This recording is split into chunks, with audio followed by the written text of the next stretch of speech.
እድል ሌላ የሚገባው የለም። ባለውለታችን ኢየሱስ ብቻ ነው ወገኖች። ምን ሌላ ባለውለታ የለኝ። ሌላ ባለውለታ የለኝም ወገኖች። ነፍሱን ሰጥቶ ነፍሴን ያተረፈልኝ ሞቶ ኑር ያለኝ ኢየሱስ ብቻ ነው። ምንም ሌላ የለም። እከሌስ ብላችሁ ልታቋርጡ ንግግሬን የምትችሉት የሆነ ሰው የለም። ልታስታውሱኝ የምትችሉት እከሌ የሚባል ሰው የለም።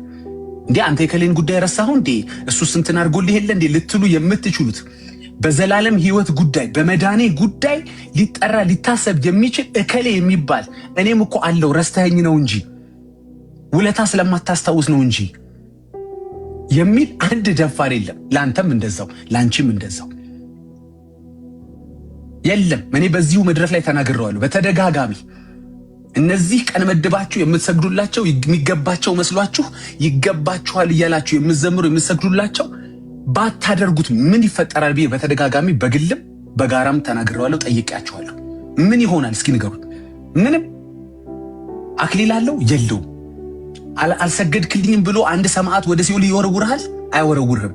አላመለከኝም፣ አልተከተልከኝም፣ አላመንክብኝም ብሎ በአንተ ላይ ፍርድ ማድረግ የሚችል አንድ ሰማዕት፣ አንድ ጻድቅ፣ አንድ መልአክ አለ? የለም። ማስገደድ ይችላል? የፍርድ ቀን መጥቶ የታለ ምስጋኔ፣ የታለ ስለቴን ያስገባኸው፣ የታለ ዝክሬን ያደረግከው ብሎ መጠየቅ የፍርድ ቀን የሚችል አንድ ሰማዕት፣ አንድ ቅዱስ አለ? የለም።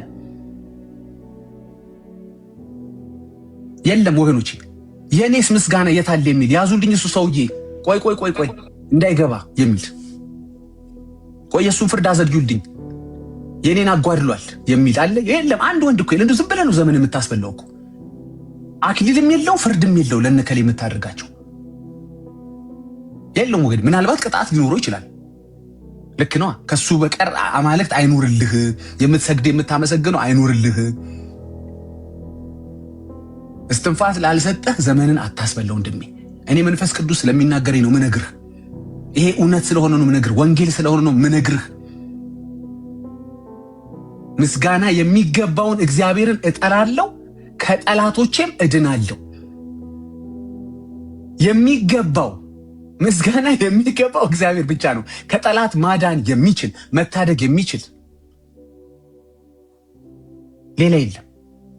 እኔም አለሁ የሚል የለም። እነከሌ ናቸው ውሸታቸውን ስም እየጠሩ ስም እየወሰኑ ቀን እየወሰኑ ለከሊት ለከሌ ያከፋፈሉ። 30 ቀኑም የኢየሱስ ብቻ ነው። ይሄን በድፍረት እኛ ክርስቲያኖች እንናገራለን። 30ውም ቀን ሙሉም አንዷም ሳትጓደል የሚገባው የ30 ቀኗም ምስጋና የኢየሱስ ብቻ። እነከሌስ ተብለው ክሌም ሊያደርጉ የሚችሉ ወንዶች የሉም፣ ሴቶች የሉም ወገኖቼ። አይ ቴል ዩ ዲስ።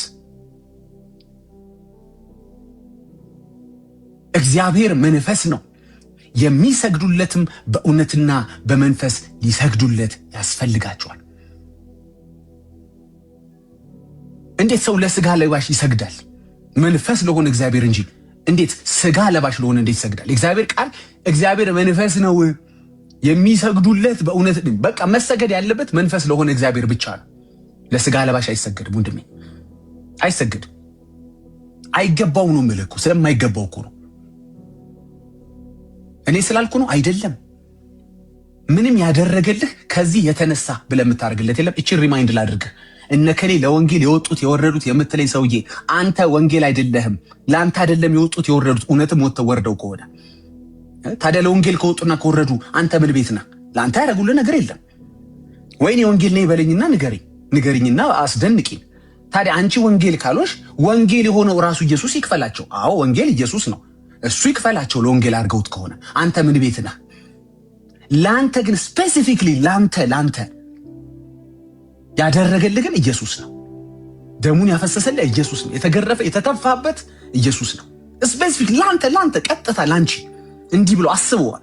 አንቺ ትተርፊ ዘንድ አንተ ከሞት ታመልጥ ዘንድ አስቦበት ለአንተ የሞተ ኢየሱስ ብቻ ነው። ኢየሱስ ፕላስ የሚባል የለም ወገኖች። ምን ብለህ ሌላን ስግደት ተራ ውስጥ ከተዋል? የለም። እንደማይገባቸው አንዱ ምልክት ምን መሰለ? ምንም አያመጡም ወንድሜ፣ ምንም። እነዚህ እነከሌ የሚሰግዱላቸው እነከሌ የሚንበረከኩላቸው የሚያሸበሽቡ የሚያዜሙላቸው ባያደርጉ ምንም ነው እኮ የማይፈጠረው። ምንም ምንም ይጎልብህ ነገር የለም። አይ በረከታቸው የቱ በረከት? ከኢየሱስ የሚበልጥ በረከት እነሱ ጋር አለ እንዴ? ነው የኢየሱስ በረከት አልበቃህም? ከኢየሱስ በላይ መባረክ የሚችል አለ እንዴ? እስቲ እሱን ይገባዋል በለውና ለአንተ የሚገባህን ያሳጣህ እንደሆነ እናያለን። የሚያከብሩኝ ከብራሉ። ሌላ ክብር ምን አስፈለገ? እሱን በማክበር ያለ መክበር አለ። የእሱ ስም ሲገን ምን ችግር አለ? ያን ጊዜ ሰዎች ያስታውሷል። ያኔ ነው ሰዎች ትዝ የምትላቸው። እሱ ስታከብር ነው፣ እሱ ስታገለግል ነው ትዝ የምትላቸው። በቃ ጌታ ሲከብር ብቻ ነው። የእሱ ደስታ ነው ኃይላችን። ነህምያ ላይ እንደዛ ነገር ደስታው እሱ ደስ ሲለው ነው። እና ከሌ ደስ ብሏቸው ምንም የሚፈጠር ነገር የለም ወንድሜ። በተፍገመገብክበት ጉዳይ ብርታት ከፈለክ የእግዚአብሔር ደስታ ኃይል ስለሆነ አንተ ዝም ብለህ ሜክ ሹር እግዚአብሔርን ማስደሰትን ሌላ አይገባውም በል። ይገባኛል ብሎ ክሌም ያደረገ እነግርሃለሁ ምንም ቅጣት በህይወት አያመጣም። አልሰገድክልኝም ብሎ ምንም ሰገድክም ብሎ ጌታ ሊባርክ ከሚችለው በላይ ሊባርክ የሚችል የለም። በመጀመሪያ ብዙዎቹ የምትሰግዱላቸው በህይወትም የሉ በስጋ ማለት ነው አለው። በህይወት የሚል ደግሞ ስግደት የሚቀበል ደፋር ካለ ምን እኮምለ ጌታ ሊባርክ ከሚችል በላይ ሊባርክ አይችልም። ሞት የሚያመጣ በረከት እጁ ላይ ሊኖር ይችላል። ምናልባት ቅጣት የሚያመጣ በረከት ሊሰጥህ ይችላል። እሱም በረከት ከተባለ እኔ በረከት አልለውም። አንዳንዶች በረከት ስለሚሉት ነው ደፍረው እነግርሃለሁ የሚገባው እግዚአብሔር ብቻ ነው። ዘመንን አታስበላ። ይሄ ፕሮፓጋንዳ የሆነ ፖለቲክስ የሆነ ሃይማኖት አይደለም። እነግርህ አሁን እድሉን ብሰጥህ እከሌ ሞቶልኛል ብለህ ልትናገር ልትጠራው የምትችለው ስም የለም። ይኸው አለ። ከዚህ በኋላ ይቀጥላል እኮ ወንድሞች አሉ እህቶች አሉ። እስኪ ያናግራቸው። እከሌ ለምን ተረሳ? እሱስ ሞቶልን የለም ነው ምልህ የለም። the only God deserve የሚያረግ praise እሱ ብቻ ነው። ምን አለበት ብለህ ካላደረከው በስተቀር ዘመንን ጊዜን ማስበላት ካልፈለክ በስተቀር ይገባዋል። ለምን የሚለው ሰው በቶ ይጠይቀን። እየከፈትን እናሳያለን። ቃል በቃል ይገባዋል የሚል አሳያለሁ። ለሱ ስግደት፣ ምስጋና፣ ክብር፣ አምልኮ ሌላ የተጻፈለት እስኪያሳይ እከሌም ይገባዋል የሚል ምን አደረገና ብዬ ጠይቃለሁ። ወገኖቼ እስኪ ኢየሱስ ብቻ ይገባዋል እያላችሁ ጻፉ። ኢየሱስ ብቻ ይገባዋል ማለት ጸጸትበት ውሳኔ እስትንፋሴን በጠቅላላ ዘመኔን፣ ቀኖቼን፣ እድሜን በጠቅላላ ለኢየሱስ ብቻ በማድረግ አልጸጸትም። ወይኔ ለከሌኮ ባደርግ ኖሮ የሆነ ነገር አገኝ ነበር ብዬ የምጓጓለት በረከት ሊያድርብኝ ይችል የነበረ በረከት የለም። ኢየሱስ ሊሰጠኝ ከሚችለው ሊባርከኝ ከሚችለው የበለጠ በረከት የለም። የኢየሱስና የከሌ በረከት የሚባል አልፈልግም። እኔ የኢየሱስ በቂ ነው። ኢየሱስ ባርኮኝ የነከሌ ቢቀር ምንም አልጎዳም። ምንም መጀመሪያ በረከት ይባላል የነሱ ቅድም ብያቸዋለሁ። የሱ በረከት ካደረብህ በጎ ነው ፍጹም ነው ይላል ያዕቆብ ላይ። ምን ፈለክ ታዲያ? ከፍጹም ከሆነ በረከት በላይ ምን ፈለክ ሌላ?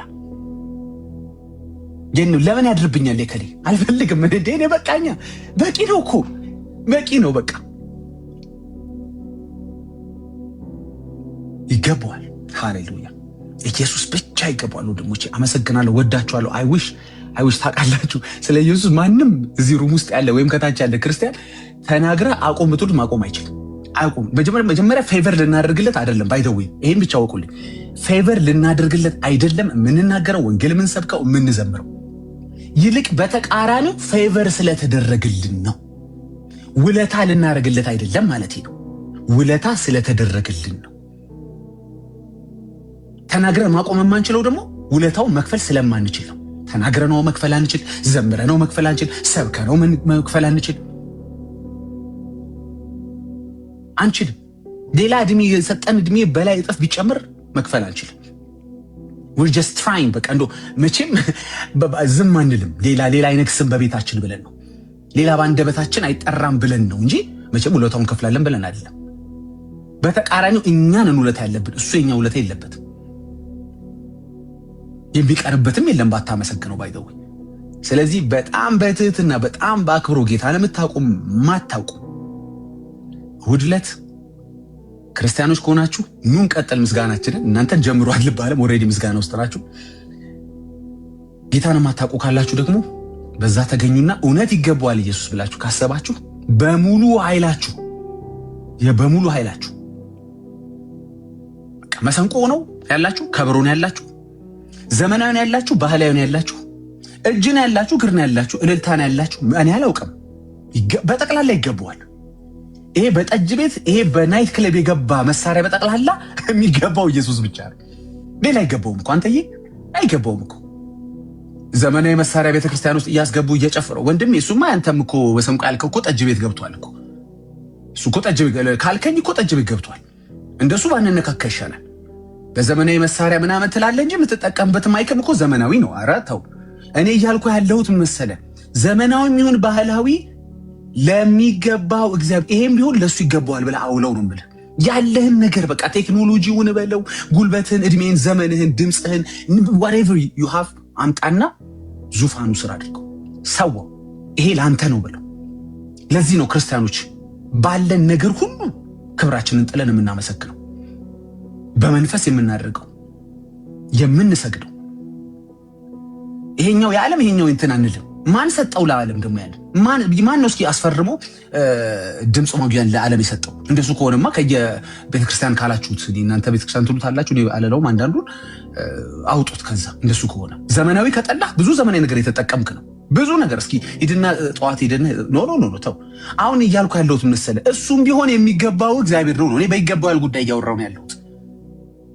መንፈሳዊ በለው፣ ስጋዊ በለው፣ ቴክኖሎጂ በለው I will use for the glory of God. እኛ ሁላችን we should use everything we have for the glory of God. ለእግዚአብሔር ክብር ልንጠቀምበት እያንዳንዱ ነገር ያስፈልጋል። ጠጅ ቤት ላይ አይገባም። ኪቦርድ ናይት ክለብ ውስጥ ላይ አይገባም። ኖ አይገባም በፍጹም። እዚህ በስርዓቱ እዚህ ላይ አስምሩልኝ። በስርዓቱ ጌታን በሚያከብር ሁኔታ፣ በጌጠኛ ሁኔታ፣ በክብር ሁኔታ፣ ስርዓት ባለው አለባበስ፣ ስርዓት ባለው እንቅስቃሴ፣ ይሄ በስሜት በምናምን አይደለም፣ በመንፈስ በእውነት ለእግዚአብሔር መቅረብ አለበት። እሱ ዲዘርቭ ያደርጋል። አዎ ልክ ኢየሱስ ጋር ሲደርሱ ነው እቃዎቹ ራሱ ደስ የሚላቸው። እነ መሰንቆ እነ በገና ምናምን ደስ የሚላቸው የእስትንፋሱ ባለቤት ዙፋን ስር ሲደረደሩ። እንደው ቢጠየቁ ኢንተርቪው ቢደረጉ ደስተኛ አይደሉም። ሌላ ቦታ እኛ እኮ ቦታችን ስፍራችን እዚህ እኮ አይገባም። የሚገባን እኛም መሆን ያለብን የኛ ቀኔ የኛ ዜማ መሰማት ያለበት ለሱ ክብር ነው የሚሉት። እንደው አንድ ቤት የሚኖራቸው ድንጋዮች ቢያወሩ፣ ተራሮች ቢያወሩ፣ ውሆች ቢናገሩ ለማንም ክብር አይሰጡም ወገኖች። ግዑዝ በለው ሕያው በለው ኢየሱስ ይገባዋል። ወዳቸዋለሁ። እሁድም አያቸዋለሁ አብረን። እኔ እንደው የእሁድ ማስታወቂያ አይደለም ምን የሚፈልገው፣ ይሄ የህይወት ዘመን ማስታወቂያ ነው ብራዘር። እስክትሞት ድረስ የምታደርገው ማስታወቂያ ነው የነገርኩህ። ከእሁድ በኋላ ነው አይደለም። ይሄ የእድሜ ዘመን ማስታወቂያ ይባላል። የእድሜ ዘመን እኔ ኮንሰርት ላይ መጣህ አልመጣህ ብራዘር፣ በቃ አንድ የሚያመልክ የተከበረ ሰው ቀረላለሁ። በቃ አንድ የተወደደ ሰው ቀረብኝ። ምንም ሌላ የሚፈጠር ነገር የለም ወንድም። እኔ የሚቀርብኝ ኢየሱስ አይቀርበትም። እኔ አንተን ስላላየው እውነት ነው ቅር ሊለኝ ይችላል። ከአንተ ጋር ብዘምር ባገለግል ደስ ይለኝ ነበር። በቃ አንድ የተወደደ ሰው ቀረ ነው የምለው። ኢየሱስ አይቀርበትም። ስለዚህ የእድሜ ዘመን ማስታወቂያ ነው የምነግርህ። በጣም እነግርሃለሁ። በስራ ቦታ፣ በጓደኞች፣ በአንዳንድ ቦታዎች ላይ መጥተው ክሌም ሊያደርጉ የሚፈልጉ አሉ። how about me የሚሉ የኔስ የት አለ ምስጋና፣ የኔስ ክብር፣ የኔስ ውዳሴና ስግደት የት አለ የሚሉ ስዕል ይዘው የሚመጡ አሉ። ገድል ይዘው የሚመጡ አሉ። ድርሳን ይዘው የሚመጡ አሉ። where is my praise የሚሉ ደፋሮች ማለት ነው። where is my glory የሚሉ እና ይሄ እድሜ ዘመን ነው የምልህ ለዚህ ነው። አየህ በእድሜ ዘመን ሁሉ ክሌም የሚያደርጉ ደፋሮች ሲመጡ፣ በስመ ነቢያት ሊያሰግዱ የሚፈልጉ፣ በገንዘብህ እንድትሸምት ሊያደርጉ የሚፈልጉ ደፋሮች ሲመጡ ምን ትላቸዋለህ መሰለህ? ሶሪ የኔ ምስጋና የሚገባው እግዚአብሔር ብቻ ነው ኖ እንድትለው ምነግር። ይሄ ላይፍ ታይም ፕሮሞሽን ብራዘር ቢገባ። አሁን ስለናፈቀኝ ነው። አሁን ስለናፈቅሽ ነው እሑድ ዕለት ነይና አብረን ላምልክ እምልሽ እንጂ ታውቂዋለሽ። ይሄ ላይፍ ታይም ፕሮሞሽን ነው። ክርስቲያኖች የተወደዳችሁ ናችሁ እናንተ። ፕሮሞሽን የማያስፈልጋችሁ መቼ በፕሮሞሽን አምልካችሁ ታውቃላችሁ? እናንተ ድሮስ ቢሆን ፍቅሩ አይደል እንደሚያዘምራችሁ፣ ውለታው አይደል እንደሚያዘምራችሁ። አይደለም እኮ አጨብጨብ ስለተባልኩ አይደለም አንተ የምታጨብጭበው። ብዙ ሪዝን አለ የምታጨበጭብ የምትልበት፣ ግን ላይፍ ታይም ነው ልልህ ነው። ላይፍ ታይም ይሄ ወንጌል ነው እየነገርኩ ያለሁት። ክሌም ሊያደርጉ የሚፈልጉ ብዙዎች በመንገድ ይመጣሉ። ዞር በል እያልክ የቀረው ይቀራል። ምስጋናን ለስትንፋስህ ባለቤት ብቻ ባለቤቱ የእልልታ ይገባዋል። የኛ ጌታ ወዳችኋለሁ። ተባረኩ።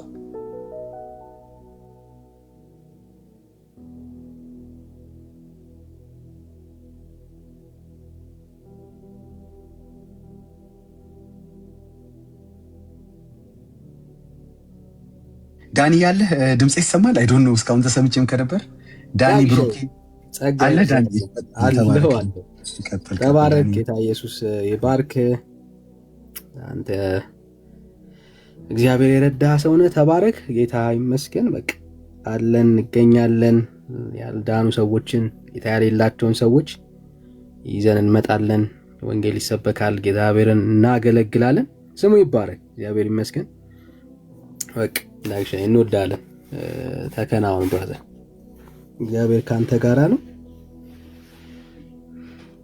እሺ እና እንዴት ናችሁ? ሁሉ ሰላም?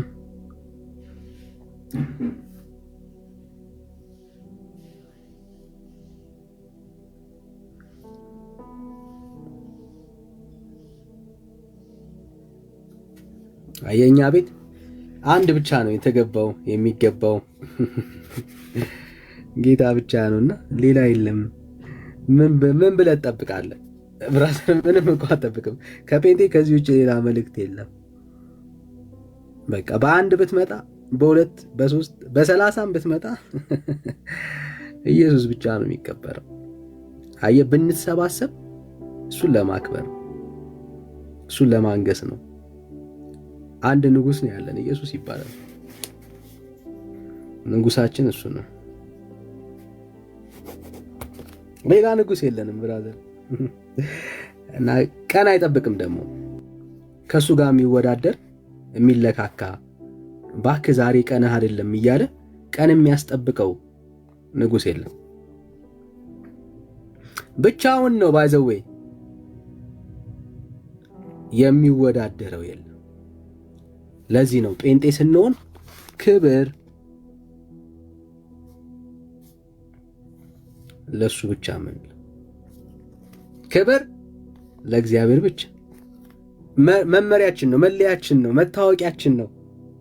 አብረው ክብርን የሚሻሙት ሌላ የለም፣ ለእግዚአብሔር ብቻ። ሃሌሉያ! ሌላ የለም፣ ማንም የለም ብራዘር፣ ማንም።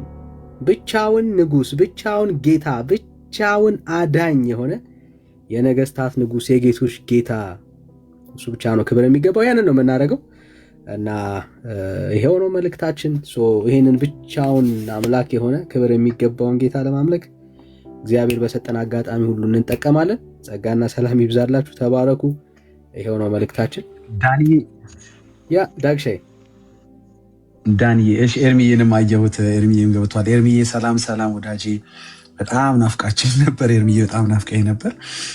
ሁላችሁንም እንደገና ላመስገን አንድ ጊዜ ብዬ ነው የረሳሁት ጉዳይ ስላለ ፕሮፋይል ቀይረው ማስታወቂያውን ያው በፈቃደኝነት ሲሰሩ የነበሩ ሰሞኑንም ደግሞ በጣም ከኔ ጋር በመንፈስ አብረውኝ የነበሩ በጣም የተወደዱ ወንድሞችን ሁሉ ቴንኪው ማለት ፈልጋለሁ። ተባረኩሽ ሁላችሁ፣ እግዚአብሔር ያክብራችሁ። በኋላ እድል ካገኘው ቀጥላለሁ። ኤርሚዬ ስላየው ደስ ብሎኛል። ሌላ ሰላም ያላልኩት አለ፣ ይቅርታ ሶዲን ብያለሁ መሰለኝ። በጣም ይቅርታ። ተባረኩ። ዳግሻይ እንዴት ነህ? ሰላም ለአንተ ይሁን። ኤርሚዬ ሰላም ነኝ። ኤርሚዬ እንዴት ነህ? ደህና ነኝ፣ ጌታ ይባረክ። ስላየው በጣም ደስ ብሎኛል። እዚህ ለጌታ ክብር እንወድሃለን። የእውነት እንወድሃለን። እግዚአብሔር ይባረክ። ጌታን ስላንተ እጅግ እናመሰግናለን። ትናንት ብቻ አይደለም ከትናንት ወዲያም ጭምር መሰለኝና ጌታን የተቀበልኩበትን ዘመን ወደኋላ የራሴን ታሪክ እያየሁ ነበርና በታሪኬ ውስጥ ማረሳቸው ወደ ጌታ ስመጣ የሰማቸው በጣም ብዙ ዘማሪዎች በጣም ብዙ ዝማሬያቸው አለና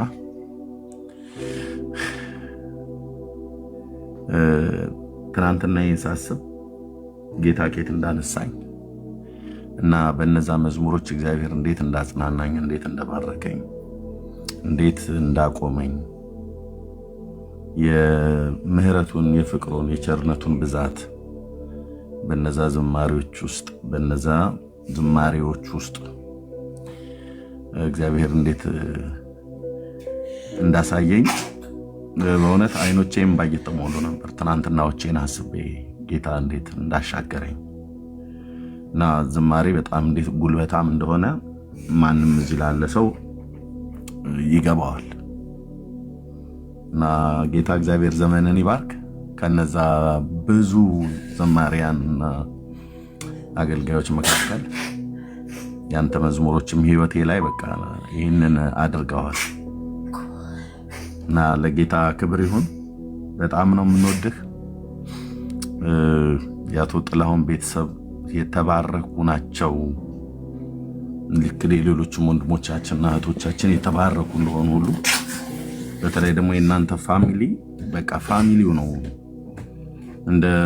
እንደ ቆሬ ልጆች እግዚአብሔር ፋሚሊውን ነው አጠቃላይ ዘማሪ ያደረገውን።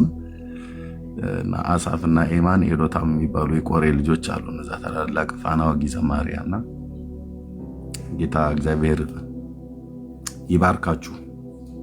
ይሄ በእውነት እንዴት አይነት መባረክ እንደሆነ ማለት ነው።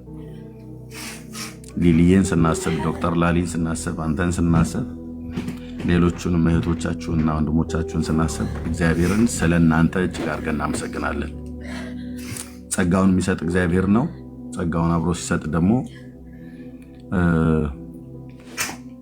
ትጋቱንም ጭምር እግዚአብሔር አብዝቶላችሁ በእነዚህ ሁሉ ዘመናት ያለመናወጥ ማለት ነው ያለመናወጥ። እኔ ወደ ጌታ የመጣሁበት ጊዜ ይመስለኛል ሊሊ ወደ ኦርቶዶክስ ልትመለስ ነው ምናምን ነገር የሚል የሆነ አንድ አቧራ አስነስተው ነበር ከተማ ውስጥ። እኔ ገና ብዙም በቅጡ ሳላቃት ማለት ነው።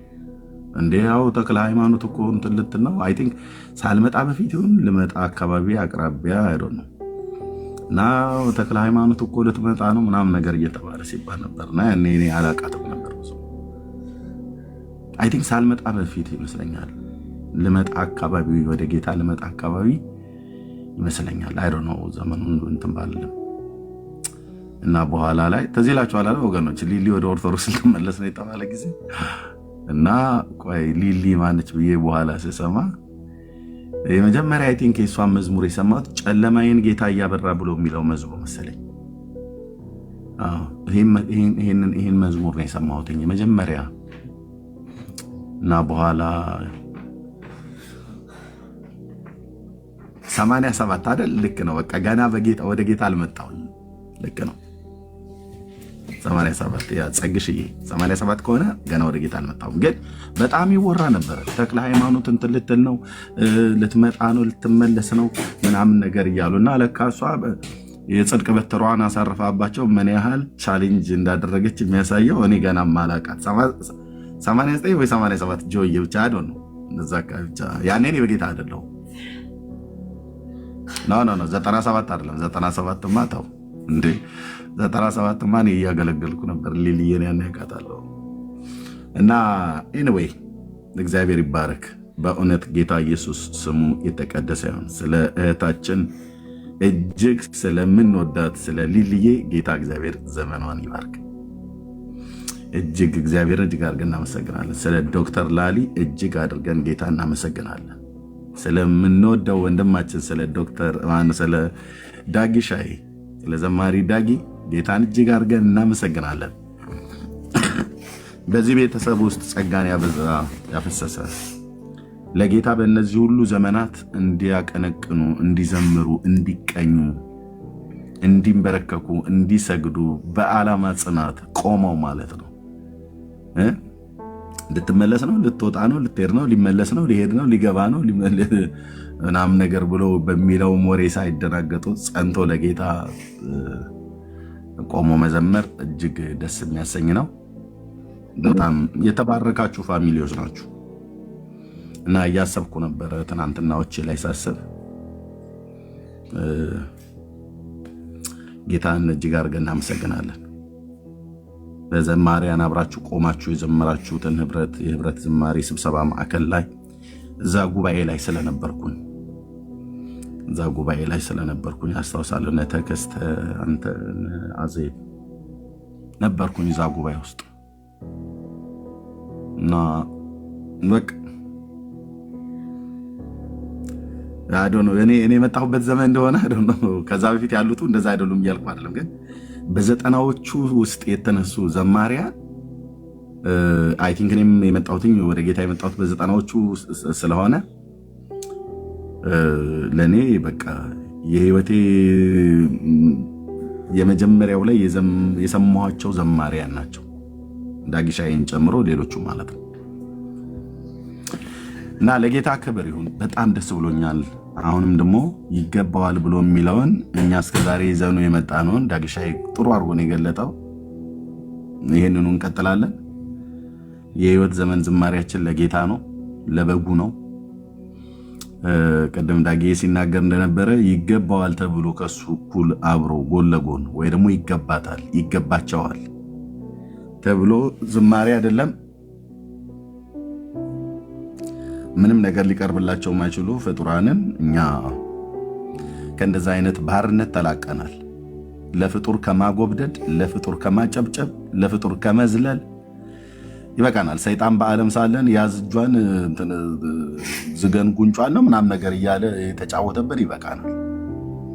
አሁን ደግሞ ወደ ጌታ ከመጣን በኋላ ይገባታል ምናምን ነገር ብሎ የሚል የሆነች ለአርመን ሴትየው አርሴማ የምትባል ምን ስለሆነ ማለት ምንም ሳይንሱ የማይገባኝም መንፈሳዊ ነገር የማይገባኝም፣ ግን እንደው እንዲገባኝ ነግሮን እንዲገባን የሚያደርግ ሰው ካለ ግን ገብቶ ቢያወራን በጣም ደስ ይለኛል።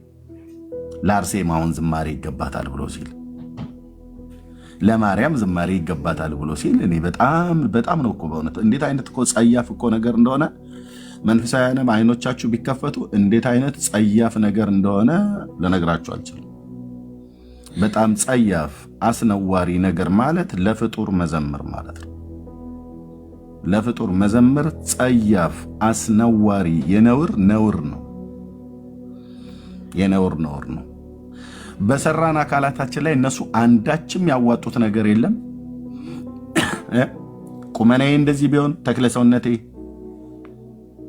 የውስጤም የውጭንም ብልቶችን የሰራ የፈጠረ በጅማትና ባጥንት በቆዳ የገጣጠመኝ ልክ ኢዮብ እንዳለው የሰራን እግዚአብሔር ሆኖ ሳለ የፈጠረን እግዚአብሔር ሆኖ ሳለ ሕይወትና እስትንፋስን የሰጠን እግዚአብሔር ሆኖ ሳለ ትንፋሻችንና መንገዳችንን በእጁ የያዘ የሰራዊት ጌታ እግዚአብሔር ሆኖ ሳለ የዘመናችንን ቁጥር የባረከ ከክፉ የጠበቀን በሄድንበት መንገድ የመራን የመገበን ያጠጣን ያበላን ያለበሰን ያለ እሱ ፍቃድ የበላ ተድራን የቀመሰ ማን ነው ብሎ ስለሚል ማለት ነው። እሱ ሆኖ ሳለ እኔ እውነት ትናንትናዬን እንኳን ሳስበው በጣም ጸጸታለሁ። በጌታ ሳሎን በፊት የነበረው ማለት እኮ ነው። እውነት አንዳንዴ እንድትን ብልጭ ይልብኝና በጣም እበሳጫለሁ። ተክለ ሃይማኖት ፀሐይ ነፍሴን አደራ በሰማይ እያልኩ በለበስኩት ነጠላ እጄ አብጦ ከበሮ ከመምታት የተነሳ ማለት ነው እጄ አብጦ ጠቅልዬው እስክገባ ድረስ እጄ በስርዓት አብጦ ማለት ነው። ያ ዘመን ይቆጨኛል አልኩ እንኳን አሁን ልናረገው። ስለዚህ የተገባውና የሚገባው ጌታ ኢየሱስ ክርስቶስ ብቻ በመለኮቱ ከአብና ከመንፈስ ቅዱስ ጋር የተገባውና የሚገባው እሱ ብቻ ነው። መጽሐፍት ውስጥ ስናነብ በሁለቱም ኪዳናት ውስጥ ያገኘነው ይሄ ነው። በመላእክት ዓለም ዝማሬ ለእግዚአብሔር ብቻ ነው የሚያቀርቡት። ቆይ ሚካኤል አንተ የመላእክት አለቃ ነህና ለጌታም ስንዘምር ለአንተም ደግሞ አለቃችን ስለሆንክ ይገባሃል። ገብርኤልም እንደዚሁ አብሳሪ ዜና ስለሆንክ ለአንተም ይገባሃል ተብሎ ሌሎች መላእክት ለሚካኤልና ለገብርኤል እንኳን አይዘምሩም። ሚካኤል አለቃቸው ነው። አዎ የመላእክት አለቃ ነው ይላል። የመላእክት አለቃ ስለሆነ ገብርኤል አንተ አለቃችን ነህና ለአንተ እንዘምርልህ ብሎ አላለውም፣ አይለውምም፣ አይባባሉምም። ሁለቱም ባሮች ናቸው። ገብርኤልም ቆንጅዬ ባሪያ ነው ለማ ለእግዚአብሔር፣ ሚካኤልም ቆንጅዬ ባሪያ ነው ለማ ለእግዚአብሔር። ባሪያ ለባሪያ ሳይሆን ባሮች ግን ተሰብስበው ለጌታ ይዘምራሉ። ኢሳይያስ 6 ላይ እንዳየነው ማለት ነው። ይጮሁ ነበረ።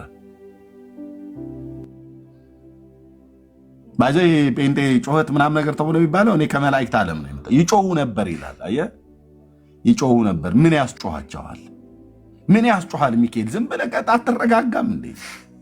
የምን ስሜታዊነት ነው ብለህ ልትለው አትችልም። ይጮሁ ነበር። እነ ሱራፌል ይጮሁ ነበር ከጫዩ ድምፅ የተነሳ ይላል። ጩኸታቸው ዝም ብሎ እሪ ማለት አይደለም። እሪ በል እንደሚባለው የሀገር ገበሬ እንደዛ አይደለም። በምን ነበር ይጮሁ የነበሩት? ቅዱስ ቅዱስ ቅዱስ የሰራዊት ጌታ እግዚአብሔር፣ ምድር ሁሉ ከክብር የተነሳ ተሞልታለች እያሉ ይጮሁ ነበር። ምድር ሁሉ ከክብርህ ተሞልታለች፣ በክብርህ ተሞልታለች እያሉ ይጮሁ ነበር። በቃ ታዲያ እንዴ ምድርን ሁሉ በክብሩ እኮ የሞላ እኮ ጌታ ነው እናመልከው። አንድ መልአክ ከሰማይ መጣ፣ ክብሩ ምድርን ሞላች፣ ምድርን አበራች ምናምን ነገር መልአኩ ራእይ 18 ባያበራ ነው የሚገርም። ታዲያ እንዴ መልአኩ ከክብሩ የተነሳ ምድር በራች ብለህ ልታካብር ትፈልጋለህ እንዴ? ይሄ መልአክ ያን ክብር ከየት ነው ያገኘው? ከየት ነው ያገኘው? ምንጩ ልንገርህ። አንተ ቅርንጫፍ ላይ ነው የምትንተው። አቤት መልአኩ ከምድር ከሱ የተነሳ በራች ይላል። አዎ በራች። አንተ እሱ ገብቻን አይደል በራች የምታየው? ሉቃስ ወንጌል መጽሐፍ ምዕራፍ 2 ላይ መልአኩ ገብርኤል መጥቶ ባበሰረ ሰዓት፣ በቤተልሔም ጌታ እንደተወለደ ባበሰረ ሰዓት መላእክት ነበሩ ከሱ ጋር፣ ብዙም የሰማይ ሰራዊት ነበሩ ይላል። አየህ፣ ከመልአኩ ጋር ብዙ የሰማይ ሰራዊት ማለት ሌሎች ስማቸውን ማታውቃቸው እልፍ አላፋት መላእክት ነበሩ። የቤተልሔምን አየር ጢም አድርገው ሞልተውታል። ኳየር ሰርተው ይዘምሩ ነበር። ደስ አይልም? ምን አይነት እንዴት አይነት ጉባኤ እኮ መሰለ። በዛ ሌሊት እረኞች ወተኙበት መልአኩ መጥቶ መልአኩን አዩት እና ከመልአኩም ጋር ብዙ የሰማይ ሰራዊት ነበሩ።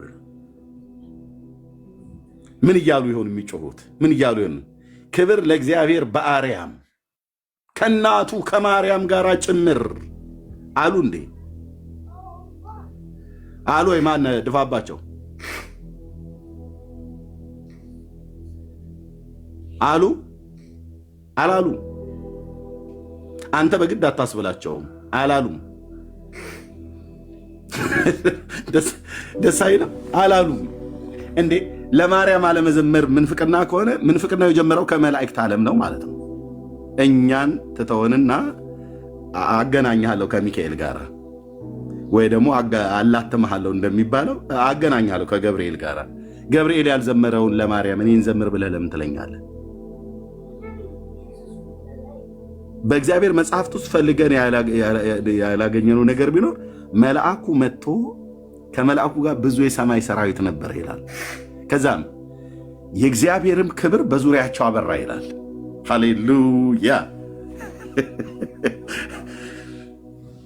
ከመልአኩም ጋር ብዙ የሰማይ ሰራዊት ነበሩ እና የእግዚአብሔርም ክብር በዙሪያቸው አበራ ይላል። የእግዚአብሔር መልአክ ሲገለጥ የእግዚአብሔር ክብር ነው በሕዝቡ ዙሪያ የሚበራው። መልአኩ ሌላ የሚያበራልህ ነገር የለም። ማንም ሊቀርበው በማይችል ብርሃን ውስጥ የሚኖረውን የተፈራውና የተመሰገነውን ጌታ ስለሚያመልኩ በ40 ቀን ቆይታ እንኳን ሙሴ በሲና ተራራ ላይ በነበረበት ሰዓት ላይ ከተራራው ሲወርድ ፊትን ሸፍንልን ብለው ያሉት ያ የእግዚአብሔር ግሎሪ፣ ያ የእግዚአብሔር ግርማ፣ ያ የእግዚአብሔር ሸካይና ብለው የሚሉት እስራኤላውያን ያ የእግዚአብሔር ክብር ማለት ነው በሙሴ ፊት ላይ ከመሆኑ የተነሳ ፊትን ሸፍንልን ነበር የተባለው። 40 ቀን እኮ በተራራ ላይ ቆይቶ እኮ ነው የእስራኤል ልጆች ፊቱን ማየት እስኪያይችሉ ድረስ። ከማን የተነሳ? ከእግዚአብሔር ክብር የተነሳ ማለት ነው። ነቢዩ ፊት ላይ ይነበባል እና የተፈጠሩበት ዘመን መቼ እንደሆነ አይታወቅም። መላእክት ከተፈጠሩበት ዘመን ጀምሮ ዙፋኑን ከበው የሚያመልኩት መላእክት ምን ያህል ክብር ሊሆን ምን ያህል ክብር የእግዚአብሔር ክብር በላያቸው ላይ ምን ያህል እንደሚያንጸባርቀኝ ራእይ መጽሐፍ ምዕራፍ 18 ላይ አንድ መልአክ ከሰማይ ወረደ፣ ከክብሩም የተነሳ ምድር በራች ይላል። ያ ክብር እኮ የሱ ክብር እኮ አይደለም ብራዘርዬ። ያ መልአክ ክብሩ የሱ ክብር አይደለም። የማን ክብር ነው? የጌታ ክብር ነው በመልአኩ ላይ የተገለጠው ማለት ነው። ስለዚህ የጌታ ክብር ነው የበራው ማለት ነው። የእግዚአብሔርም ክብር በዙሪያቸው አበራ። ገብርኤል በተገለጠበት፣ ሌሎቹ መላእክት በተገለጡበት፣ ለእረኞቹ በዛ በቤተልሔም የነበረው የእግዚአብሔርም ክብር በዙሪያቸው አበራ ይላል።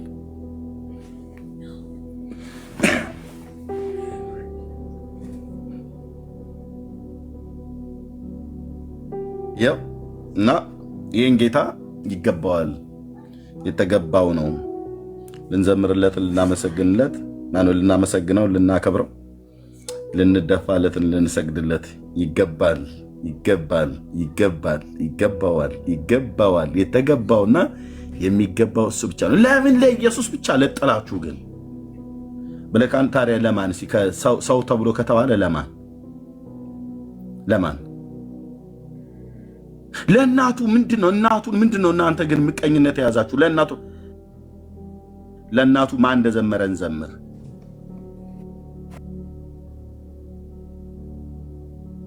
መላእክት ለማርያም በውስተ ውሳጤ መንጦላይት በሐኪ ማርያም አዳሴ ጣዕዋ እያሉ እሱ የደብተራዎች ተረት ነው ብራዘርዬ፣ ቆንጅዬ ተረት። ወመንተ ብርሃን በብርሃን መጋረጃ ውስጥ ሆኖ መቼ? ዓለም ሳይፈጠር ነው ያላችሁት። ቢንጎ ዓለም ሳይፈጠር። አዎ መላእክት እምቅድመ ሰማይ ወምድር ሀለወቲኪ ብሎ ያለው ደብተራው ነው። መጣው ኑ ተጠይቁ ተብለ ስንባል ያው እንግዲህ ኤርሚያስ አለ አይደል ኮምፒውተሩ ተሳስቶ ነው ይላል። የምን ኮምፒውተር ስተት? አባ ጊዮርጊስ ዘጋስጫ የወሎው ሰውዬ ሲቃዥ የጻፈው ጽሁፍ ነው። እምቅድመ ሰማይ ወምድር ሀለወቲኪ ብሎ ያለው፣ ፀሐይ ወሪ ቀደሙኪ ብሎ ያለው እሱ እንደው እዛ ጋር እንደው መላእክተ ሰማይ ይትላአኩኪ ይላል። መላእክት ሁሉ የሰማይ መላእክት ይላላኳት ነበር ይላል። ከየት ወዴት? ከማን ወደ ማን ነበር የምትልካቸው? በሌለችበት ባልተፈጠረችበት የውሸታቸውን ጥግ እስኬሉን እንትኑን ጣሪያውን ማንም እንዳይደርስበት አድርገው እኮ ነው የሰቀሉት። ሰማይና ምድር ሳይፈጠሩ ፀሐይና ጨረቃ ሳይሰሩ መላእክት በዚያ እሷ ስለነበረች ያገለግሏት ትልካቸው ነበር ይላል። ቆንጅዬ የባልቴቶች ተረት በቀይ በጥቁር እስክሪብቶ ተከሽና ተጽፋ የመጣች ማለት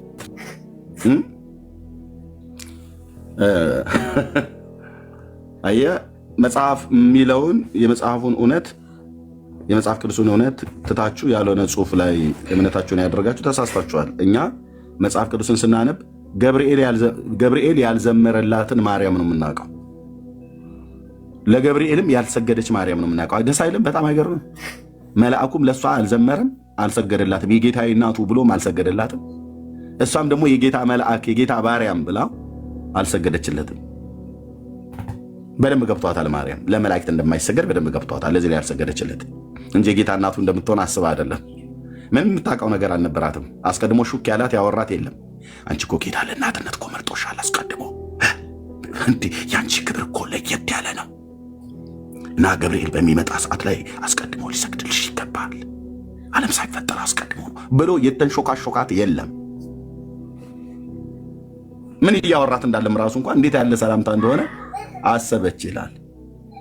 እና መጥቶ አልሰገደላትም፣ እሷም አልሰገደችለትም። እንደዛ አይደለም? እሱም አልዘመረላትም። እያደገደገ ክንፉን እያማታ ምንም ነገር ያሉት ገብርኤል ክንፍ የለውም። እደግመዋለሁ፣ ገብርኤል መልአኩ ክንፍ የለውም። ከየት እንዳመጣችሁት አናውቅም። እኛ ክንፍ ያላቸው ተብሎ የተባሉ መላእክት የምናውቀው ሱራፌልና ኪሩቤልም ብቻ ነው። ሚካኤልም ክንፍ የለውም፣ ገብርኤልም ክንፍ የለውም። አንተ የጆፌ አሞራ የሚመስል ክንፍ ሰርተ ሚካኤል ክንፍ አለው ብለህ ስትል የት አለ? ከየት አመጣው መጽሐፍ ላይ? ሱራፌል ግን ክንፍ አላቸው፣ ኪሩቤል ግን ክንፍ አላቸው። ኪሩቤል ትንቢተ ሕዝቅኤል መጽሐፍ ምዕራፍ 1 ላይ፣ ሱራፌል ትንቢተ ኢሳይያስ መጽሐፍ ምዕራፍ 6 ላይ ክንፍ አላቸው ይላል። ገብርኤልና ሚካኤል ክንፍ የላቸውም። አላቸው ብሎ የሚል የለም። ነገሩ የክንፉ ነገር ውስጥ ብዙ አልግባበት አይደል? ያም እኮ የሚካኤል እኮ 2 ክንፍ ነው። ተክለ ሃይማኖት እኮ ይቦንሰዋል፣ በ10 ይበልጠዋል። ተክለ ሃይማኖት ዘርአ ብሩክ ይበልጠዋል ገብርኤልን። የገብርኤል አለውም ከተባለ 2 ነው። የዘርሽ ግን የዘር አብሩክ ማለት ነው 12 በደርዘን ነው የሚበልጠው። ስለዚህ ተክለ ሃይማኖት ሚካኤልን ይበልጠዋል። ያው ሚዜውም ነው ደግሞ ታውቃላችሁ። ሚካኤል ሚዜ እንደሆነ ታውቃላችሁ አይደል? ተክለ ሃይማኖት ባገባ ሰዓት ላይ ሚዜው ማን ነው ይላል? ሚካኤል ነው ይላል። የተጻፈ እኮ ነው የምነግርህ። የደም ሸማ ይዞ እንግዲህ ሊፈክር ማለት ነው። እናትየው ቤት ሄዶ የተጻፈ ነው ማወራ። ሙሽራው ከሚዜው የበለጠ ክንፍ አለው። እንዴት እኮ አይነት ቀልድ እኮ እንደሚቀለድ ኢትዮጵያ ውስጥ። ያም ሆነ ክንፍ ያላቸውም ክንፍ የሌላቸውም መላእክት እኛ ሲዘምሩ ያየኑ ለማን ነው? ለበጉ ነው። በሙሉ ዙፋኑን ከበው እንደ ቀጤማ ነው የተጎዘጎዙት። ማለት የረገፉት ነው ብዬ የረገፉት ክብራቸውን ጥለው። ይህን ለማየት ከፈለግ ሁሉ ሰው ሄዶ ራዕይ መጽሐፍ ምዕራፍ 5 ነው ማንበብ ያለበት። አንድ የቀረ ፍጥረት የለም። አንድ የሆነ ጥግ ቆሞ ታዛቢ ሆኖ ካሜራ ቀራጭ ሆኖ እኔ ይህንንማ ጉባኤ ዝም ብዬ በትዝብት ነው የማየው። እስኪ እንዴት እንደሚያደርጋቸው ማየት ይገባኛል ብሎ ከመላእክት መካከል የቆመ በዛ ዙፋን ፊት ማንም የለም። 4 እንስሶች፣ 24 ሽማግሌዎች፣ እልፍ አላፋት መላእክት፣ በሰማይና በምድር ያሉ ፍጥረታት፣ በባህር ውስጥ ሁሉ ያሉ፣ አንድ ብቻ ተቀማጭ አለ ዙፋኑ ላይ። ሃሌሉያ! አንድ ብቻ ተቀማጭ አለ። ዮሐንስ ሲያየው እንደታረደ በግ ሆኖ አየሁት ይላል። ሎርድ አንድ ብቻ። ሁሉም ታርደሃልና ይገባሃል አሉት። እኛም ከነዚህ ፍጥረታት ጋር ሆነን ይገባዋል ብለን እንላለን። ለምን እንደሚገባው ኢየሱስ ለምን ምን ስለሆነ ማን ስለሆነ ምናምን ነገር መጠየቅ ትችላለህ። እንደዛ ማን ስለሆነ ቀረብ በና ጠይቀና። ሰማያትና ምድርን በውስጡ ያሉትን ፍጥረታት ካለመኖር ወደ መኖር ይሁን በሚል ቃል የፈጠረ ሁሉ በእርሱ የሆነ ከሆነም እንኳን አንዳች ያለ እርሱ ያልሆነው የሰማይና የምድር ጌታ ነዋ። ያ እዛ ቤተልሔም በበረት እዛ በግርግም እናቱ ጠቅልላ ምናምን ብላ ያለችው እሱ ነው ጌታ ብለህ የምትለው? አዎ ቆንጅዬ ጌታ እኮ ነው አልኩ። ማለት እግዚአብሔር ነው።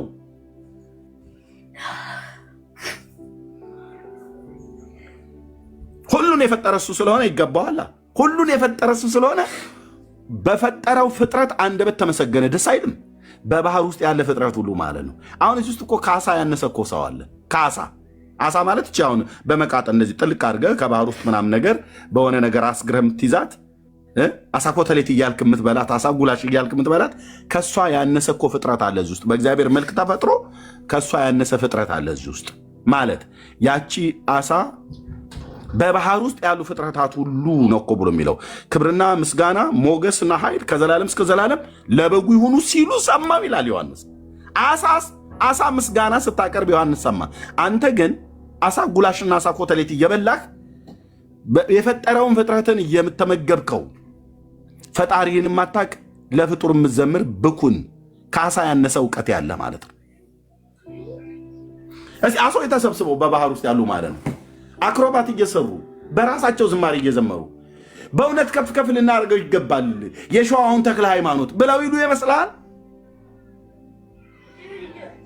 ብታወራቸው በእነሱ ቋንቋ ገብተህ ብታወር ሁስ ይህ ነው የሚሉ ማን ነው እሱ? አያውቁትም።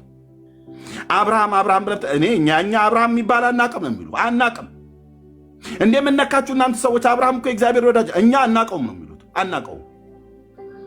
ማንን ነው የምታውቁት ብትላቸው እኛ የሰራንን ብቻ ነው የምናውቀው። ሃሌሉያ። ሻርክን ብጠይቀው የሰራኝን ብቻ ነው ማቀው።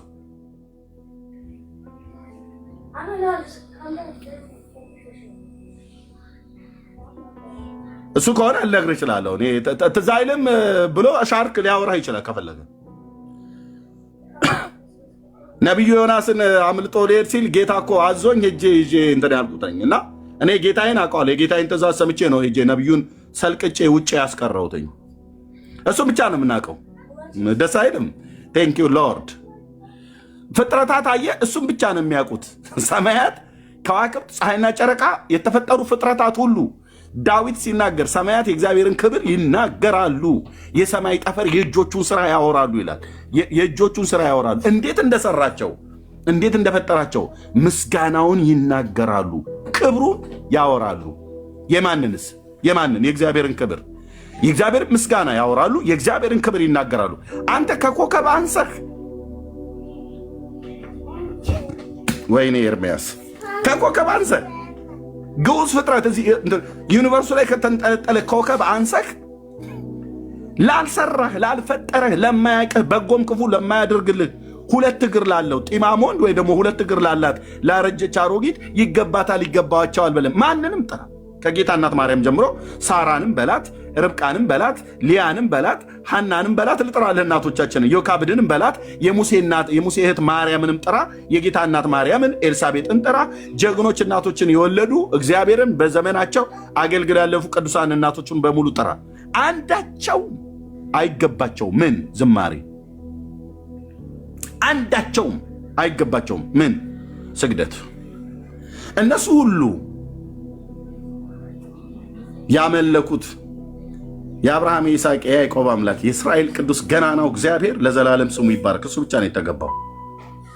የዳዊት ልጅ ነው የተገባው እና የሚገባው። በዚህ ነፍሳችን ሐሴት ታደርጋለች። ለዘላለም ስሙ ይባረክ።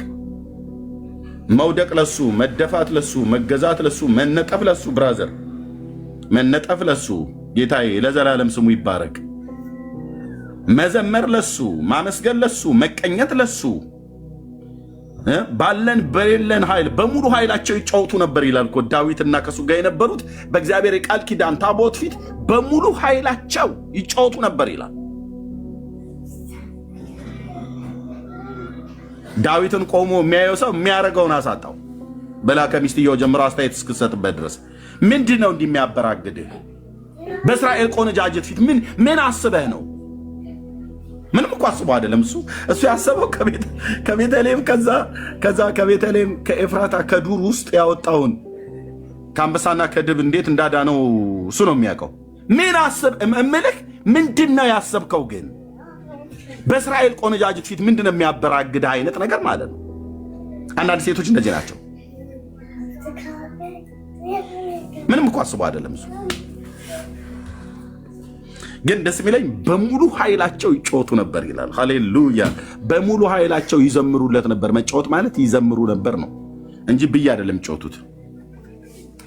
ዳዊትና ሌዋውያን ካህናት ማለት መለከቱን እየነፉ በገናው እየተደረደረ በሙሉ ኃይላቸው በእግዚአብሔር ፊት ይጫወቱ ነበር። ሚንስ ይዘምሩ ነበር። በሙሉ ኃይላችን በቤተ ክርስቲያን ባለንበት ቦታ፣ የትኛውን ቦታ ላይ ሰኞም በሚኖረን ፕሮግራም ማለት ነው በሩቅ ሆኜም ብገኝ ደስ ባለኝ ነበር። እውነቴን ነው የምልህ፣ ሁሌ እንደምላችሁ ማለት ነው። ለዚህ ጌታ እዚህን ጌታ ሳመልክ አይደለም ልብስ ለብሼ አይደለም ክብሬን ጥዬ እኮ አልኩ። ሁሉ ቀን ሕግን ስለምፈራ ለሰውም አይምሮ መጠንቀቅ ስላለብን ማለት ነው። እዚህ ደረጃ ላይ ደርሼ እኔ ራሱ ባመሰግነው ደስ ባለኝ። እርቃኔን እኮ አልኩ፣ እርቃኔን መለመላይን ቆሜ የቻይና ጂንሴን አውልቄ ሁሉ ጭምር በሕያው ጌታ ፊት በዘምርለት ክብሬ ነው፣ ክብሬ ነው። የማደርግበትን ሞቲቭ እሱ ስለሚያውቀው ማለት ነው። የግድ ግን ልብስ ስለማውለቅ አይደለም፣ ክብርን ስለመጣል ነው። ክብራችንን ጥለን በሙሉ ኃይላችን በሰራዊት ጌታ በበጉ በእግዚአብሔር ልጅ በኢየሱስ ክርስቶስ በዳዊት ልጅ በፊቱ እንዘምራለን። ሰኞ ማነው? የፊታችን እሁድ ጥር 3 ጊዮን ሆቴል ኑ አብረን እንዘምራለን።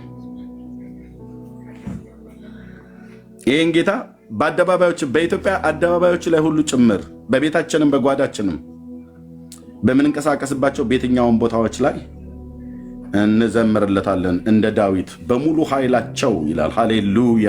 በሙሉ ኃይላቸው። የቀረ እኮ የሙዚቃ መሳሪያ የለም፣ የቀረ እንትን ዘማሪ የለም አልኩ። የዛን ቀን በዜማ ዕቃዎቻቸው ሁሉ አጥንተው ማለት ነው። በጣም የሚገርመው ክናንያ የሚባል ሰው ነበረ። በአንደኛ ዜና መጽሐፍት ላይ ያለ ክናንያ ይባላል። ዜማን ያስተምራቸው ነበር ይላል። ለሌዋውያን ካህናት ዜማን ተምረው ነው። ዝም ብሎ በጭረቅ የሚደረግ ጠላ ቤት አይነት አሳ በለው የሚባል እንደዛ አይነት አይደለም። በስርዓት ክናንያን ዜማን ያስተምራቸው ነበር ይላል። ዜማን የተማሩ ለጆሮአችንም ብቻ ሳይሆን ሰማያትን ይዞ የሚወጣ ዝማሬ ነበር ሲዘምሩ የነበሩት እና ጌታ እግዚአብሔር ይገባዋል። ላይቭ አይዶ ነው ካሳየ እንዳግዬ የሆነ ሰው እንትን ብለን እናወራለን። ግን በአካል የምትችሉ ሰዎች ኢትዮጵያ ያላችሁ በሙሉ በተለይ አዲስ አበባ ያላችሁ፣ በአዲስ አበባም ቅርብ ላይ ያላችሁ እንደ ደብረ ዘይት፣ ናዝሬት ምናምን ነገር 100 ኪሎ ሜትር ብትመጡ ምንም ኑ ምን ያኔ እንትና የልዳውን ጊዮርጊስ አከብራለሁ ብለሽ ሩቅ አገር ችኳንታ ተከራይተሽ ትሄጃ ነበር ኑ አሁን ከናዝሬት ከሞጆ ምናምን ነገር ከደብረ ዘይት ያላችሁ በአዲስ አበባ ዙሪያ ካሉ ከተሞች ከሱሉልታ ከፊቼ ድረስ ብትመጡ ምንም ብዙ ርቀት የለውም። ከደብረ ብርሃን ብትመጡ ብዙ ርቀት የለውም። 100 ምናምን ነገር ኪሎ ሜትር ነው። 130 ወይ 129 አካባቢ ላይ ነበር አውቃለሁ። ካምቦ አካባቢ ላይ ወደ ላይ በደቡብ በኩል ደግሞ ቱሉ ቦሎ 100 ኪሎ ሜትር እንደሆነ አውቃለሁ። እኔ አልነበረም እንዴ ያኔ እንትና ለና ነግስ ብለን ስንት ኪሎ ሜትር አቋርጠሽ በእግር በፈረስ እና ጌታን ለማመስገን አብረን እንሰብሰብ። ጸጋና ሰላም ይብዛላችሁ። ዳግዬ ስላየው በጣም ደስ ብሎኛል። ወንድምነት ከአርስት እንደወጣው አውቃለሁ፣ ግን በጣም ምሕረት ይደረግልኝ። ተባረኩ። ዳንዬ ቀጥሉ። ጸጋ ይብዛላችሁ።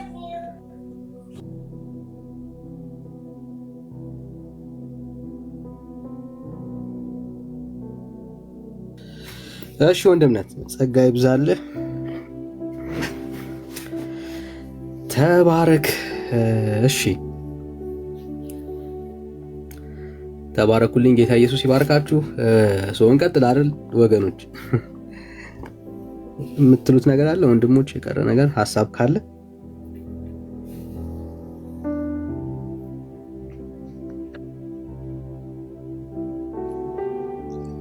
ለኛ ነው አይደል? አዲስ ልክ ዳጊ ወደ ኢትዮጵያ ሲመጣ ይህ ፕሮግራም ሊሆን እንደሆነ ምናምን ስንሰማ ለኛ ይህ ፕሮግራም አዲስ ነው። እግዚአብሔር ዘንድ ግን አዲስ አይደለም ፕሮግራሙ። በእግዚአብሔር ፕሮግራም ውስጥ ያለ ፕሮግራም ነው ማለት ነው አይደል? እንደዚህ አይነት ፕሮግራሞች ደግሞ ሰዎች የሚድኑበት፣ ሰዎች ከጨለማ የሚያመልጡበት፣ የእግዚአብሔር ስም ከፍ የሚልበት ትልቅ የአምልኮ ፕሮግራም ነው እና ሁላችንም ወደዛ ስፍራ ስንሄድ ያልዳኑ ቤተሰቦቻችንን፣ ጎረቤት፣ ጓደኛ ሊሆን ይችላል ይዘን በመሄድ የእግዚአብሔርን እጅ ልንመለከት ይገባል አይደል? እግዚአብሔር ነው የሚሰራው ማለት ነው። የእግዚአብሔር ስም ነው ከፍ የሚለው። ጳውሎስና ሲላስ ወደ ፊልጵስዩስ ከተማ በሄዱ ሰዓት በጣም በብዙ ተደብድበዋል፣ ቆስለዋል። ምክንያቱም የጨለማን ስራ ይገልጡ ስለነበረ ማለት ነው። በጣም በቅናት ተነሳስተው ገበያችን ቀዘቀዘ ብለው ደበደቧቸው፣ አቆሰላቸው። ከዛም ታሰሩ እነ ጳውሎስ ማለት ነው። የቀደመውን እንግዲህ እስር እንደምታውቁት አሁን እንዳለው አይነት እስር አይደለም። እግራቸው በግንድ መሃል ገብቶ ነው የሚቆለፍባቸው፣ እጃቸውም እንደዛ። ጳውሎስና ሲላስ ግን በዛ ውስጥ ሆኖ ያመሰግኑ ነበር አይደል? ይዘምሩ ነበር። ዝማሬ ፓወርፉል ነው በነገራችን ላይ። ምክንያቱም በምንም ውስጥ ሆነክ ለእግዚአብሔር የምታመጣው ክብር ስለሆነ ማለት ነው። ሰምታችሁኛል? አምልኮ ዝማሬ ማለት በምንም ነገር ውስጥ ሆነክ ታመ ሊሆን ይችላል፣ ተቸግረ ሊሆን ይችላል።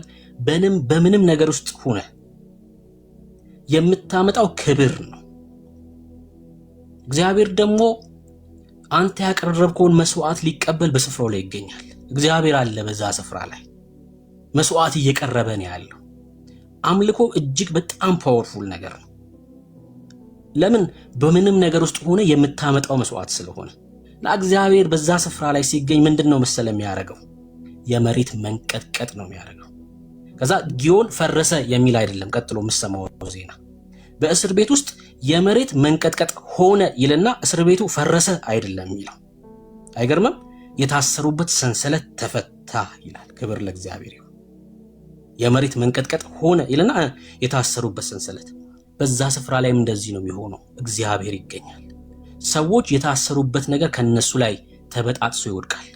የጨለማ ስራት ሊሆን ይችላል፣ በሽታ ሊሆን ይችላል። የታሰሩበት ነገር ሁሉ ከነሱ ላይ ይራገፋል። ለምን? እግዚአብሔር አለ። የተያዙበት ነገር ሁሉ ይወድቃል ከነሱ ላይ። ክብር ለእግዚአብሔር። አምልኮ ማለት ይሄ ነው። አይገርምም? አምልኮ ማለት ይሄ ነው። መስዋዕት ማለት ይሄ ነው። እግዚአብሔር መስዋዕቱን ይቀበላል በስፍራው ላይ ማለት ነው። ይሄ በእግዚአብሔር ፕሮግራም ውስጥ ያለ ፕሮግራም ስለሆነ ማንም ሰው ቤተሰቡን ሳይዝ እንዳይወጣ ወደዛ ስፍራ። ክብር ለእግዚአብሔር ይሁን። ማንም ምንም ያውራ፣ ማንም መዳቢ ኮሚቴ ይሁን ምናምን እንዳሰሙ የዳጊን ነገር ልንመለከት አይደለም እንሄደው። ሰምታችሁኛል? የዳጊን አቋቋም፣ የዳጊን አዘማ አይደለም፣ እሱ አይደለም ጉዳያችን፣ እሱ አይደለም።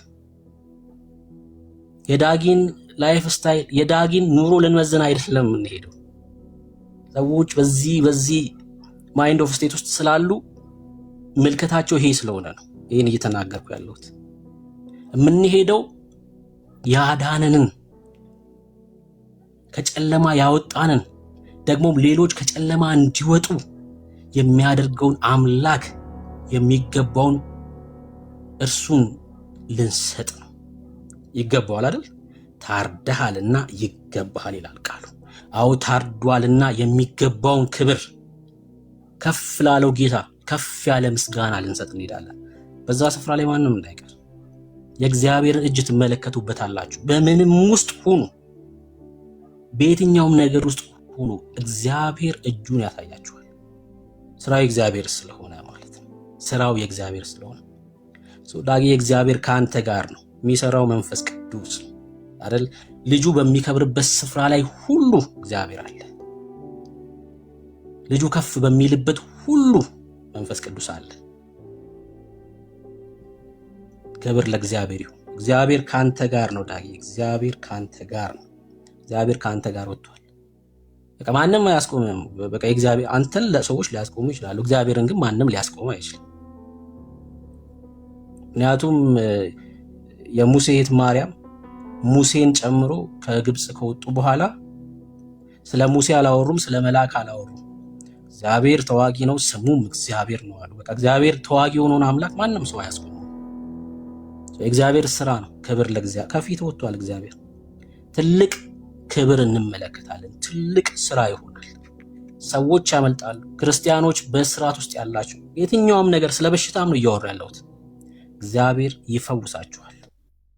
ይህን እግዚአብሔር ያደርጋል። ተባረክ ዳጊ። እንዳትቀሩ እናንተ ደግሞ ክርስቲያኖች በዛ ስፍራ ላይ እንዳትቀሩ። ወዳችኋለሁ።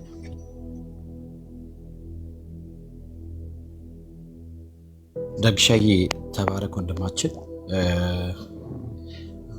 ብሩክም እንዳለው ኤርሚዬም እንዳለው the most powerful መዝሙር ነውና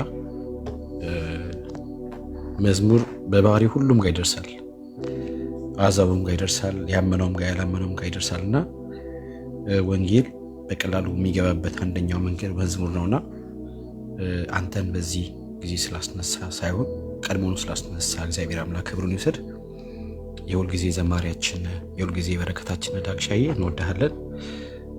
ኢሳይያስ ምዕራፍ 42 ቁጥር 10 ላይ እንደዚህ ያለ ወደ ባህር የሚወርዱ በእርሷም ውስጥ ያላችሁ ሁሉ ደሴትና በእርሷም ላይ የምትኖሩ ሆይ ለእግዚአብሔር አዲስ መዝሙር ከምድር ዳርቻ ምስጋናውንም ዘምሩ ይላልና በቃ ሁሉ ጊዜ እግዚአብሔር አምላክ የሚፈልገው ሳይቋርጥ የሚቀርብለት መስዋዕት መዝሙር ነው እና በቃ የኛ ጌታ የተገባው ነው፣ የሚገባው አምላክ ነው። ከእርሱ ውጪ የሚገባው የተገባው ሌላ የለምና እግዚአብሔር አምላክ ክብሩን ይውሰድ። እኔ ደስ የሚለኝ ከምንም በላይ በዚህ በክርስቲያን ማህበር ውስጥ ከምኖር ከምደስትባቸው ነገሮች ሁሉ ነገሮቻችን በጠቅላላ በቃ ስለ እርሱ ብቻ ነው። ኢየሱስን ነው የሚያደምቀው፣ ወሬያችን ኢየሱስን ነው የሚያደምቀው፣ ዝማሬዎቻችን ኢየሱስን ነው የሚያደምቀው፣ ስብከቶቻችን ኢየሱስን ነው የሚያደምቀው። በቃ ኢየሱስን ብቻ፣ ሌላ ተቀጽላ የለበትም። ሌላ ደግሞ ተቀናቃኝ ምናምን በአንድ አግዳሚ ወንበር ተሰልፎ ተራ ጠባቂ የለም። የሚከብረው ኢየሱስ ነው፣ የሚነግሰው ኢየሱስ ነው፣ የሚወደሰው እርሱ የታረደው በግ ኢየሱስ ነውና ጌታ ክብሩን ይሰድ። ዳግሻዬ ተባረክ። በጣም እንወድሃለን። በጣም በጣም በጣም በጣም በጣም በጣም ነው የምንወድ፣ በጣም ነው የምናከብረ። ዩ አር ሶ ሃምብል። በጣም የተባረክን ወንድማችን ዳግሻዬ። እግዚአብሔር አምላክ ስላንተ አመሰግናለሁ። ሌሎች ወንድሞችም እንደዚሁ ያመሰግናሉ አምናለሁ፣ አውቃለሁ።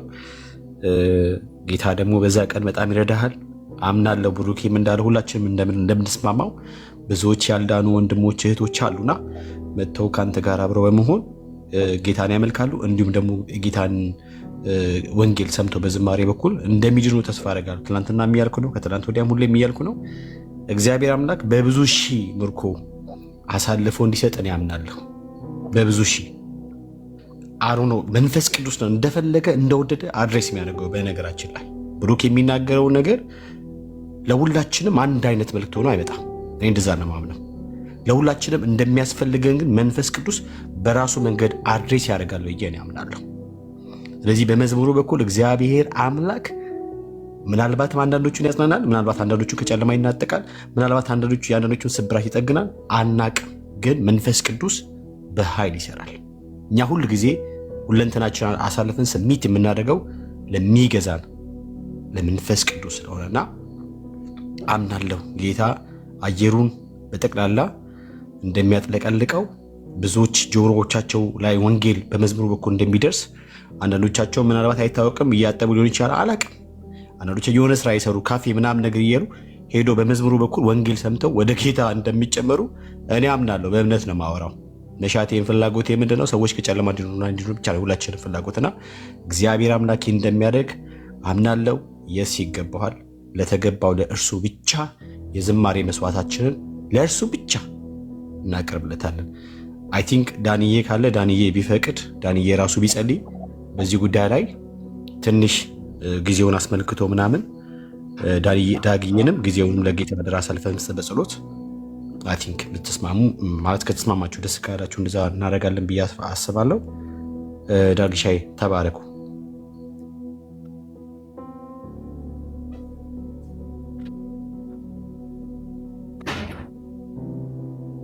ይሄ ጌታ ይሁን ይባርክ።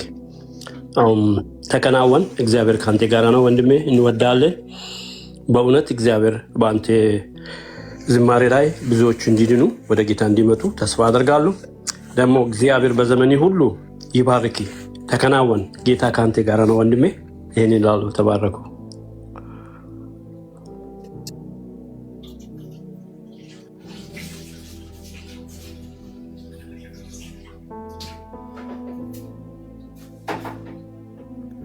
እሺ ጌታ ይባረክ። ቤካዬ ጥሩ ነገርን ያሳሰብከው እግዚአብሔር ይባረክ።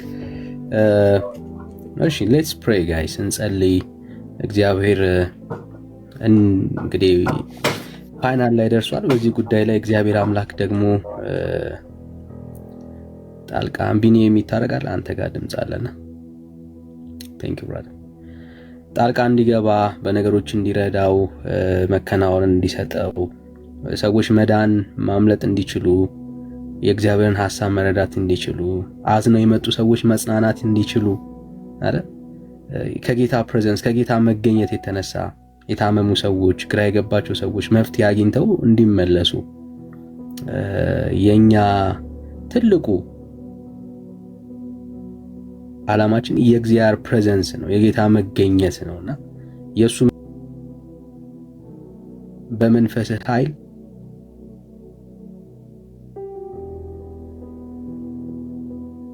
በመካከላችን በክብርህ እንድትመላለስ ባጋንንት የተያዙ ሰዎች ከሰው ዘንድ መፍትሄ ያጡ ሰዎች ሁሉ ከፕሬዘንስ የተነሳ መፍትሄ እግዚአብሔር ሆይ ካንተ ዘንድ እንዲሆንላቸው እንማጸናለን። ስለምታረግ እናመሰግናለን። ደግሞ እዛ የሚያገለግሉ በብዙ እግዚአብሔር ሆይ የሚደክሙ አብረውት የሚታዩም የማይታዩም ከፊት ለፊትም ከጀርባም ያሉ በዳጊ ዙሪያ ላይ ያሉ ወንድም እህቶች ቢኖሩ በክርስቶስ ኢየሱስ ስም እንድታበረታቸው፣ አቅም እንድትሆናቸው፣ ጉልበት እንድትሆናቸው፣ እንድትባርካቸው እንጸልያለን። ለዳጊ ቤተሰብ እናመሰግናለን። ቀላል አይደለም። ብዙ መስዋዕትነት ከፍለው ነው እያገለገሉ ያሉት በዚህ ሰዓት ላይ። በነገር ሁሉ እንድትረዳቸው፣ እንድታግዛቸው፣ አቅም እንድትሆናቸው እንጸልያለን። ሁሉ ነገር ግን አባቴ ሆይ ተጠቅልሎ ለስምህ ክብር ይውል። አንተን እናመሰግንበታለን። በጌታ በኢየሱስ ስም ጸለይን። አሜን አሜን።